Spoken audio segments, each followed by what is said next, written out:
এটা হলো নগদ $1000। আর যদি তুমি কোনো কারণে এত টাকা হঠাৎ পেয়ে যাও কোনো বাধা ছাড়াই, তাহলে তুমি কিভাবে খরচা করবে? এগুলো ডিসপ্লে করে রাখা হয়েছে যাতে আমাদের প্রয়োজনীয় পোশাক আমরা এখান থেকেই পছন্দ করতে পারি।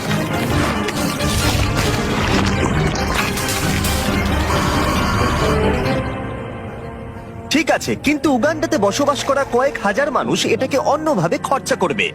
এখানে বসবাসকারী বেশিরভাগ মানুষের দৈনিক রোজগার $1 থেকে $2, যার মানে হলো শিক্ষা পাওয়ার জন্য, ব্যবসা শুরু করার জন্য, পর্যাপ্ত স্বাস্থ্য সেবা পাওয়ার জন্য, এমনকি বিদ্যুৎ পাওয়ার জন্য এটা একেবারেই যথেষ্ট নয়। কিন্তু আমি মনে করি এর সমাধান খুবই সহজ, এই টাকা দিলেই সমাধান হয়ে যাবে।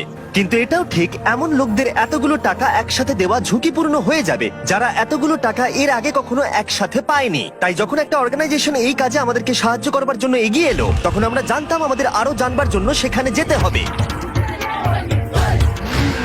উগান্ডা একটি সুন্দর দেশ এবং এখানে কিছু অবিশ্বাস্য লোক থাকে, কিন্তু যখন আমি প্রথম এই প্রোগ্রামটি সম্পর্কে গিভ ডাইরেক্টলির সাথে যোগাযোগ করি, তখন আমার প্রাথমিক প্রতিক্রিয়া এটাই ছিল যে এটা একটা ভয়ানক ধারণা। আমি ভেবেছিলাম যে চরম দারিদ্র্যের মধ্যে থাকা মানুষগুলোকে যদি 1 বছরের পুরো আয় সরাসরি তাদের হাতে তুলে দেওয়া হয়, তাহলে বোধহয় দুর্যোগের মধ্যে সেটা সঠিক হবে না।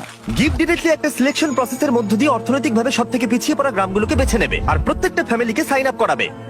তারপর তাদেরকে একটা করে মোবাইল ফোন দেওয়া হবে আর তারা একটা ইউনিক পিন নাম্বার পাবে। টাকাটা তাদের সিম কার্ডে ডাইরেক্ট ঢুকবে যাতে তারা সরাসরি লেনদেন করতে পারে, অথবা তারা পিন কোড ব্যবহার করে কাছাকাছি আউটলেটে গিয়ে মোবাইল মানি এজেন্টের কাছ থেকে ক্যাশ উইথড্র করতে পারে। এই সমস্ত পিছিয়ে পড়া সম্প্রদায়ের মানুষদের সীমিত কাজের সুযোগ তাদের পরিবারের ভরণ পোষণ অত্যন্ত কঠিন করে তুলেছে। তাদের মধ্যেই একজন হলো পল। আমার স্ত্রী আর 2 সন্তান আছে। আমরা 4 জনে থাকি। আমার পরিবার দিনে একবারই খেতে পায়, আমরা একবারই খাই, রাতের বেলা, যেটা আমার কাছে খুব কষ্টকর। যদি পলের একটু বেশি অর্থ থাকতো তাহলে সে সেটাকে শুধুমাত্র ব্যবসাতেই বিনিয়োগ করতো না, বরং তার সন্তানরা এর পাশাপাশি ভালো শিক্ষার সুযোগও পেত। আমার এখন জীবনের লক্ষ্য হলো সিনিয়র ফরেস্ট সার্টিফিকেট পাওয়া। হয়তো তারপর আমার জীবনের কোনো একটা উন্নতি ঘটবে কোনোভাবে। চরম দারিদ্র্যের মধ্যে বসবাসকারী লোকেরা খুবই সীমিত। তাদের বেশিরভাগ দিন অতিবাহিত হয় ছোটখাটো কাজে এবং তারা নিজেরা এই দারিদ্র্যের চক্র থেকে বেরিয়ে আসতে পারে এটা তারা ভাবতেই পারে না। 1 বছর আগে এরকমই অবস্থা ছিল টিয়ান এবং লোকুরের। তাদের বাচ্চারা স্কুল ছেড়ে দিয়েছিল আর তাদের এলাকায় কাজ খুঁজে পাওয়া অত্যন্ত কঠিন ছিল।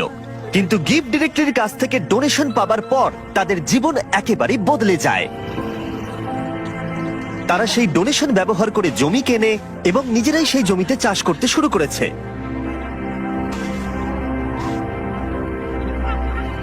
তারা একটা গ্রেন মিলও কিনেছে এবং তারা এখন গোটা সম্প্রদায়ের জন্য শস্য প্রক্রিয়াকরণ করে অল্প প্রফিটও করছে। তারা এখন তাদের সেই প্রফিট দিয়ে নিজেদের বাড়িতে একটি দোকান খুলতে চায়। তার সাথে লোকুরে এখন গ্রামের মধ্যে একটা রিফুয়েলিং স্টেশনও চালু করেছে। এই প্রোগ্রামটি কি করতে পারে তার জ্বলন্ত উদাহরণ এটা, কারণ এর ফলে তাদের ব্যবসা এবং অর্থনীতি দুটোরই উন্নতি হয়। তাও আমাদের সন্দেহ ছিল এই ডিরেক্ট ক্যাশ দেওয়াটা কতটা কাজে আসবে। আমরা জানতে চাইছি এতে ওদের কি কি সুবিধা হবে ওদের ট্র্যাডিশনাল সিস্টেমগুলোকে কাজে লাগিয়ে। তাই আমরা স্থানীয় গিভ ডাইরেক্টলি ফিল্ড অফিসার সিলভেস্টোর সাথে দেখা করলাম। আমি এই কমিউনিটির মধ্যেই থাকি, আমি কারামোজাতে কাজ করি। আমি এখানেই জন্মেছি এবং এখানেই বড় হয়েছি। আমার ক্ষেত্রে যেটা হয়েছিল, যখন আমি বড় হচ্ছিলাম, মানে যখন আমি স্কুলে পড়ছিলাম, বিশেষত যখন আমি সেকেন্ডারি এডুকেশনের জন্য পড়ছি, আমার বাবা মায়ের কাছে অতটা টাকা ছিল না যাতে তারা আমার পড়াশোনা আরো এগিয়ে নিয়ে যেতে পারে। তাই আমাদের বাড়িটা বিক্রি করে দেয় যাতে আমি স্কুলে যেতে পারি। সেটা ছিল আমার কাছে আমার স্বপ্ন বিক্রি করে দেওয়ার মতো, আমার সবকিছু বিক্রি করে দেওয়ার মতো। এটা ছিল এক চরম দারিদ্রতা, আমাদের কাছে কোনো কিছুই ছিল না। যখন আমি গিভ ডাইরেক্টলিতে জয়েন করলাম, আমি বুঝতে পারলাম যে এটা অনেক অনেক আলাদা। আগে আমি যাদের সাথে চ্যারিটি করেছি তাদের থেকে অনেক আলাদা। গিভ ডাইরেক্টলি আমাদের ডিরেক্ট ক্যাশ দেয়, সেই ক্যাশটা আমাদের কমিউনিটির মধ্যে যায় আর সেই ক্যাশটা আমাদের কমিউনিটির বিজনেসও বাড়ায়। এই ক্যাশটার বদলেই আমরা আমাদের চাহিদা পূরণ করতে সমর্থ হই। মানুষ দারিদ্র্যের মধ্যে আটকে পড়েছে প্রচেষ্টার অভাব বা সামর্থ্যের অভাবে নয়, সুযোগের অভাবে তারা দারিদ্র্যের মধ্যে আটকে পড়েছে। তাদের মধ্যেই একজন হলো জোসেফ, যিনি গ্রামের প্রধান। কেউ কেউ অনেক দূরের জমির মালিক, তাই আপনার যেটা সব থেকে বেশি দরকার সেটা হলো টাকা, যাতে আপনি কাছাকাছির মধ্যে জমি কিনতে পারেন। আমরা এই ঘাসের বাড়ি তৈরি করি আর উই পোকা এই ঘাসগুলো খুব দ্রুত খেয়ে নেয়, তাই খুব বেশি দিন এই বাড়িগুলো থাকে না। আমরা পরের বছর আবার এগুলো তৈরি করি, ধ্বংস করি, আবার তৈরি করি, এভাবেই চলতে থাকে। কিন্তু এই গ্রামে বাড়ির সমস্যাই একমাত্র প্রধান সমস্যা নয়। ক্ষুধা, দারিদ্রতা এবং শিক্ষার অভাব এই সমস্ত সম্প্রদায়ের মানুষদের অন্যতম প্রধান সমস্যা। তার নিজের গ্রাম পরিচালনা করার বোঝা ছাড়াও জোসেফ গুরুতর স্বাস্থ্য জটিলতায় ভুগছে। কয়েক বছর আগে তার স্ট্রোক হয়েছিল, যেটা তাকে দুর্বল করে দিয়েছে এবং তার কাছে পর্যাপ্ত অর্থ না থাকায় সে প্রয়োজনীয় ওষুধও কিনতে পারছে না। জীবনযাপন এখানে সত্যি খুব কঠিন। আমি বাঁচবো কিনা আমি জানি না, আমি সত্যিই জানি না, কারণ আমার যে রোগটা হয়েছে সেটা খুবই কঠিন। আমি সত্যিই জানি না। এখানে প্রত্যেকের নিজের নিজের চাহিদা রয়েছে এবং আমরা যেটা বুঝতে পেরেছি সেটা হলো এই মানুষগুলোকে একটা ভালো ভবিষ্যৎ দিতে গেলে তাদের নিজেদের এবং তাদের পরিবারের জন্য সিদ্ধান্ত নেওয়ার ক্ষমতা দিতে হবে। তাই আমরা ঠিক করেছি গিফট ডিরেক্টলির সাথে যুক্ত হয়ে এই গ্রাম এবং আশেপাশের 300টি পরিবারকে অর্থ অনুদান করে সাহায্য করব তাদের উজ্জ্বল ভবিষ্যতের জন্য। তাই যখন গিফট ডিরেক্টলি টিম গ্রামগুলোর চূড়ান্ত তালিকা প্রকাশ করছিল, যেটা করতে সারাদিন সময় লাগবে, তখন ড্যান এবং ড্যারেন গ্রামটা ঘুরে দেখলো, যেখানে তারা ছুরি ধার দেবার যন্ত্র দেখতে পেল। তোমার কি মনে হয় এটা আমরা আরো ভালো করতে পারবো? হ্যাঁ, আমার মনে হচ্ছে আমরা ভালো করব। এই তো, তুমি পারবেই। এই তো এইভাবে। হ্যাঁ,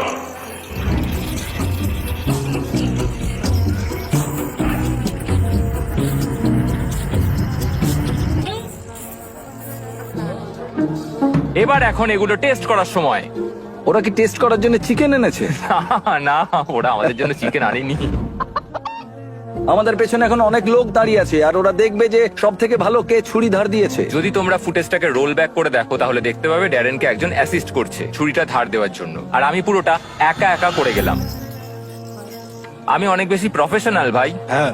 ঠিক আছে, আর এখন ড্যান এবং ড্যারেনের পালা। আমি চ্যাম্পিয়ন। হ্যাঁ হ্যাঁ, তুমি চ্যাম্পিয়ন, তুমি champion, চ্যাম্পিয়ন। ড্যারেন হার মানতে না পেরে অন্য কিছু চেষ্টা করলো। সমগ্র আফ্রিকা জুড়ে লোকেরা তাদের মাথার ওপরে জিনিসপত্র বহন করে থাকে। ড্যান আর আমি এখন সেটাই চেষ্টা করতে যাচ্ছি। ওরে বাপরে, দাঁড়াও। আরে তুমি দাঁড়াও। ইয়া, তুমি কি ঠিক আছে? তোমার হাত নিচে তো? হ্যাঁ, তুমি এটা নিয়ে দাঁড়িয়ে আছো কি করে? ঠিক আছে, তুমি তৈরি তো? ও, আমি জিতে গেছি। হতেই পারে না। ঠিক আছে, এইটা ড্যারেন জিতলো, কিন্তু ওর ব্যাগটা। তুমি এটা কিভাবে করছো?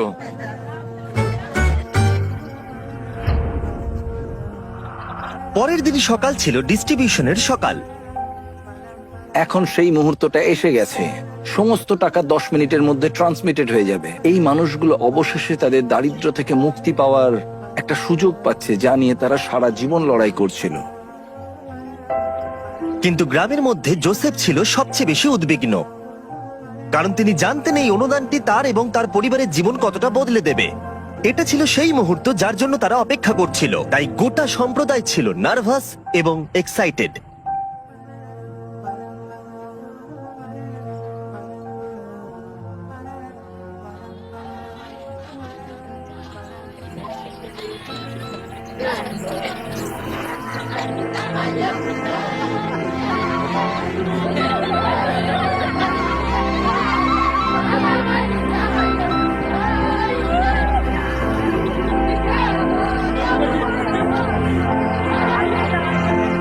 এটি অনেকগুলো মানুষের জন্য একটা সত্যি অসাধারণ মুহূর্ত।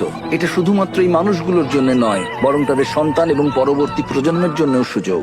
গিফট ডিরেক্টলির সাথে যুক্ত হয়ে আমরা এই গ্রামের হাজার হাজার মানুষের জীবন পরিবর্তন করতে সক্ষম হয়েছি।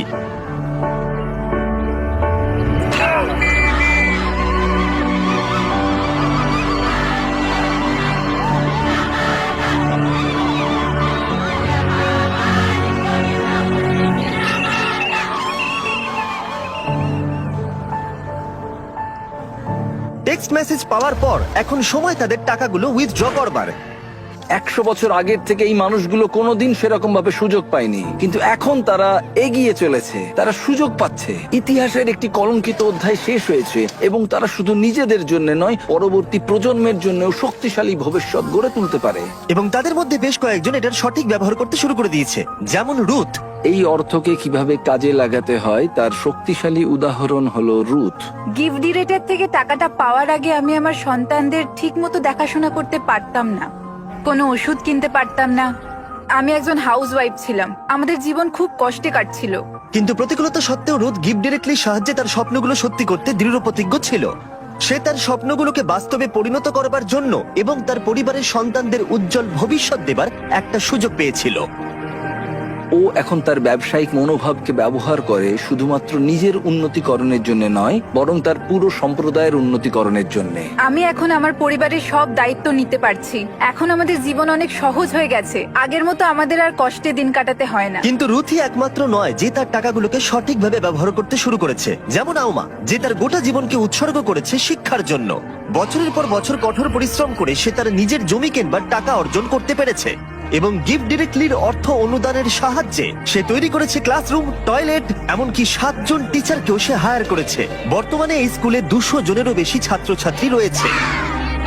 এই অর্থ সম্প্রদায়ের একটি অত্যন্ত প্রয়োজনীয় ফার্মেসিতেও ব্যবহার করা হয়েছে। হাজার হাজার শিশুর জন্য স্কুল ফি এবং ইউনিফর্মের জন্য, এমনকি কয়েকশো পরিবারের বাড়ি তৈরিতেও ব্যবহার করা হয়েছে। এবং অর্থ কিভাবে ব্যবহার করা উচিত তার উদাহরণ হয়ে দাঁড়িয়েছে। এই মানুষগুলোকে সামান্যতম সুযোগ দেওয়া হলেই তারা সেটিকে গ্রহণ করে এবং এটি করতে তারা ঝাঁপিয়ে পড়ে। এটি তাদের কাছে এমন একটি সুযোগ যা তারা আগে কখনো পায়নি। এবং এই ঘটনাগুলো আমার জীবনে এতই ইন্সপায়ারিং এবং মোটিভেটিং ফ্যাক্টরস যা আমি কখনো এক্সপিরিয়েন্স করিনি। ট্রিপটা শেষ করার জন্য ড্যারেন আরো একটি স্কুল পরিদর্শন করলো। গিফট ডিরেক্টলির অনুদানে 1 সপ্তাহের মধ্যে শিক্ষার্থীর সংখ্যা গিয়ে দাঁড়িয়েছে 650 থেকে 980, কারণ তাদের প্যারেন্টসরা এখন সক্ষম স্কুলের ফি দিতে এবং ইউনিফর্ম কিনতে। Little children, little children, obey your parents, little children, little কিছুক্ষণ আগেই মেঘের আওয়াজ শোনা যাচ্ছিল। আসলে সবেমাত্র বৃষ্টি শুরু হয়েছে। বাচ্চারা গান শুরু করতেই মেঘ মুছে গেল এবং আকাশ এখন উজ্জ্বল। এটা একটা খুবই আশ্চর্যজনক অভিজ্ঞতা ছিল। children, obey your parents. Gift directly প্রমাণ করেছে যে আমাদের প্রাথমিক ধারণা একেবারেই ভিত্তিহীন ছিল। আমাদের এরকম নতুন অনেক আইডিয়া আছে যাতে আমরা সবাই মিলে একটা সুন্দর ভবিষ্যৎ গড়ে তুলতে পারি। কিন্তু প্রয়োজন আরো অনেক। তাই আমরা গিফট ডিরেক্টলির সাথে অর্থ অনুদান দিতে মাত্র 1 মাইল দূরে আরেকটা গ্রামে গেছিলাম। সাহায্য করতে চাইলে ডোনেট বাটনে ক্লিক করুন বা giftdirectly.org/beast এ যান, যাতে আমরা আরো বেশি করে উগান্ডাবাসীদের সাহায্য করতে পারি। বাই। সাবস্ক্রাইব।